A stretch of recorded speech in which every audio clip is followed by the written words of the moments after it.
الحمدللہ والصلاۃ والسلام علی رسول اللہ بعد۔ ایک سوال یہ آتا ہے کہ کیا قربانی میں عقیقہ ہو سکتا ہے کہ نہیں، یعنی جو جانور ہم اللہ کی رضا کے لیے عید الاضحیٰ میں قربان کرتے ہیں کیا اس کے ساتھ میں عقیقہ ہو سکتا ہے کہ نہیں؟ تو اس کا جواب یہ ہے کہ نہیں۔ قربانی ایک خاص عبادت ہے اور عقیقہ ایک الگ چیز ہے۔ جو بچہ پیدا ہونے کے بعد 7ویں دن جانور ذبح کیا تھا وہ ایک الگ چیز ہے، اور یہ جو قربانی ہے یہ ایک الگ چیز ہے، وہ علیحدہ مطلوب ہے، یہ علیحدہ مطلوب ہے۔ اس لیے دونوں کو ایک ساتھ کر کے ہم ایک ساتھ دو عبادت نہیں بنا سکتے کہ قربانی بھی ہو گئی اور عقیقہ بھی ہو گیا۔ یہ تو بالکل ایسے ہی ہے کہ جیسے کسی کی ظہر کی نماز چھوٹ گئی اور وہ عصر کی نماز پڑھنے آیا اور یہ کیا سوچ رہا ہے کہ عصر کی نماز پڑھوں گا یہ ظہر بھی ہو جائے عصر بھی ہو جائے، تو ایسا تھوڑی ہوگا بھائی۔ ظہر کی نماز الگ سے فرض تھی اور عصر کی نماز الگ سے، دونوں 4 رکعت ہے اور دونوں کا طریقہ ایک ہے۔ تو اب کوئی مس کر دیا ظہر کی نماز اور عصر میں آ کے 4 رکعت پڑھ رہا اور بول رہا کہ اس کے ساتھ میں ظہر بھی ہو جائے عصر بھی ہو جائے، تو ایسا نہیں ہوتا ہے۔ تو ایسے ہی قربانی اور عقیقہ ایک ساتھ نہیں ہوتا ہے۔ اس لیے جو حضرات قربانی کر رہے ہیں وہ یہ ذہن میں نہ لائے کہ ہم عقیقہ کر رہے ہیں، کوئی ایک ہی چیز کر سکتے ہیں۔ آپ یا تو عقیقہ کیجیے یا قربانی کیجیے، قربانی اور عقیقہ دونوں ایک ساتھ نہیں ہو سکتا۔ اچھا، اس کے علاوہ ایک دوسری شکل کچھ لوگوں نے اپنائی ہے قربانی کے موقع پر عقیقے کی۔ وہ کیا؟ وہ جو حصوں والی قربانی ہوتی بڑے جانور کی، تو بڑے جانور میں 7 حصے ہوتے ہیں، بڑے جانور میں 7 لوگ شریک ہو سکتے ہیں۔ تو کچھ لوگ کیا کرتے ہیں، ان 7 میں سے ایک حصہ عقیقے کے لیے خاص کر دیتے ہیں۔ ایک جانور بڑا جانور طے کیا کچھ لوگوں نے، اب اس میں 7 حصے ہیں، اب کچھ حصے قربانی والے ہیں اور اس میں کچھ حصہ عقیقے کا فکس کر دیتے۔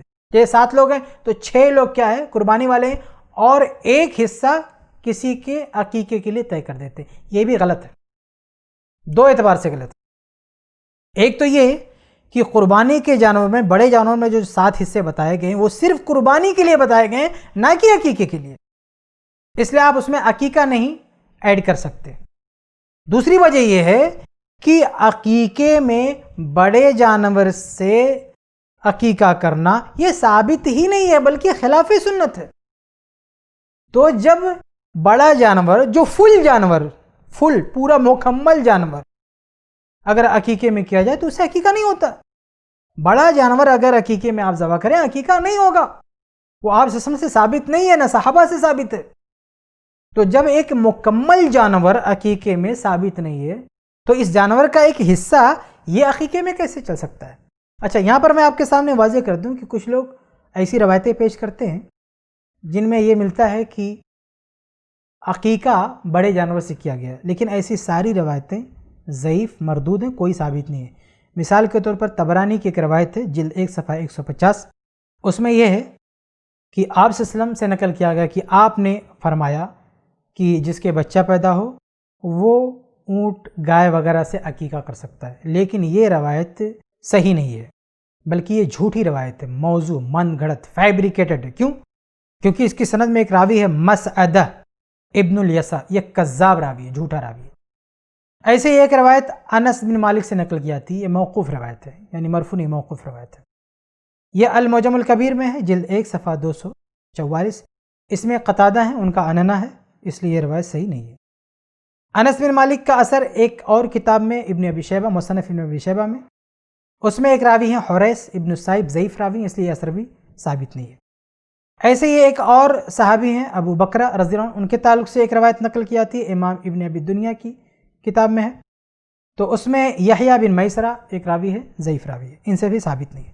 تو یہ کچھ حدیث اور آثار ہیں جو لوگ پیش کر کے کہتے ہیں کہ بڑے جانور سے عقیقہ ہو سکتا ہے، لیکن اس میں کچھ بھی ثابت نہیں۔ اور دوسری طرف صحابہ کرام سے یہ ملتا ہے کہ انہوں نے عقیقے میں بڑے جانور کو لانا اور اس سے عقیقے کرنے کو ناپسند کیا، بلکہ ایک روایت ہے کہ اماں عائشہ رضی اللہ عنہ کے تعلق سے دیکھیں، امام طحاوی کی کتاب شرح مشکل الاثار جلد 3 صفحہ 68، اس میں ایک روایت ہے کہ عبد الرحمن بن ابی بکر کے یہاں ایک بچہ پیدا ہوا، فقیل علی عائشہ، تو اماں عائشہ رضی اللہ عنہ سے کہا گیا کہ یا ام المؤمنین، اے اماں عائشہ، اقی عنہ جزورا، کہ اونٹ ذبح کر کے عقیقہ کریں؟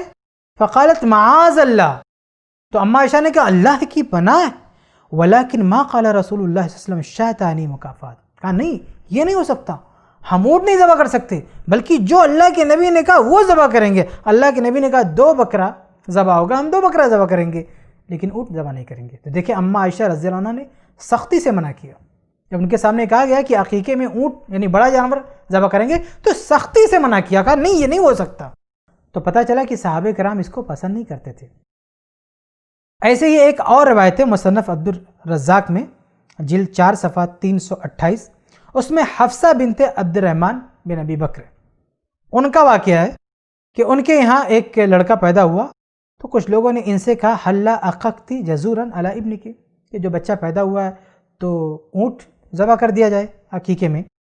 فقالت معاذ اللہ، تو انہوں نے بھی کہا اللہ کی پناہ ہے، کہا کہ قانت عمتی عائشہ، کہتی ہے کہ اماں عائشہ فرماتی تھی علی الغلام شاتان، کہ 2 بکری ذبح ہوگی بچے کے لڑکے پر، وعلی الجاریہ شات، اور لڑکی ہے تو 1 بکری۔ تو حفصہ بنت عبد الرحمن نے بھی اس پر نکیر کیا اور کہا نہیں یہ نہیں ہو سکتا۔ تو پتہ چلا کہ صحابہ اور تابعین اس بات کو درست نہیں سمجھتے تھے کہ عقیقے میں بڑا جانور ذبح کیا جائے۔ تو جب عقیقے میں بڑے جانور کی سرے سے گنجائش ہی نہیں ہے تو قربانی میں جو حصے ہیں اس میں ایک حصے میں عقیقہ شامل کر دینا یہ کیسے درست ہو سکتا ہے؟ خلاصہ کلام یہ کہ قربانی میں عقیقہ کسی طرح نہیں ہو سکتا، نہ تو اس طرح کی جانور میں عقیقے کی نیت کی جائے، نہ اس طرح سے ہو سکتا، اور نہ اس طرح کی جو حصوں والی قربانی ہوتی ہے اس میں کوئی ایک حصہ عقیقے کے لیے خاص کر دیا جائے، اس کی بھی گنجائش نہیں ہے۔ اللہ سے دعا ہے کہ اللہ تعالی ہم سب کو صحیح سمجھ عطا فرمائے اور کتاب و سنت سے جو ثابت شدہ مسائل ہیں انہی پر عمل کرنے کی توفیق دے، آمین یا رب العالمین۔